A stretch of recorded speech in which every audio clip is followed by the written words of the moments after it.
এই এক নিষেধাজ্ঞা শেষ করে দিতে পারে নেইমার জুনিয়রের বিশ্বকাপ খেলার শেষ সম্ভাবনাটুকু।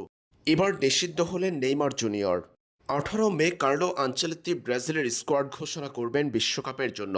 এর আগেই নেইমারকে কার্লো আনচেলত্তির সামনে ফিট এবং স্কিলফুল প্রমাণ করার জন্য বেশ কয়েকটি ম্যাচ সাজিয়েছিল সান্তোস, যেখানে সান্তোসের গুরুত্বপূর্ণ ব্রাজিলিয়ান লিগের ম্যাচও ছিল। জানা গেছে সান্তোস ফ্লামিঙ্গো ম্যাচটি মাঠে বসেই দেখবেন কার্লো আনচেলত্তি। আর সেই ম্যাচে নিঃসন্দেহে নেইমার জুনিয়রের উপর চোখ থাকার কথা ছিল ব্রাজিলের ইটালিয়ান এই কোচের। কিন্তু সেই ম্যাচের আগেই নেইমার জুনিয়রের নিষেধাজ্ঞার খবর। সান্তোস ফ্লামিঙ্গো ম্যাচে নিষিদ্ধ নেইমার। পরপর 2 ম্যাচের নিষেধাজ্ঞা পেয়েছেন তারকা এই ব্রাজিলিয়ান। 3 হলুদ কার্ডে নেইমারকে নিষিদ্ধ করেছে এই 2 ম্যাচে। সবশেষ ম্যাচে ফাউলের ঘটনাকে কেন্দ্র করে বারবার রেফারির দিকে তেড়ে যাওয়া নেইমার জুনিয়র পেয়েছেন হলুদ কার্ড।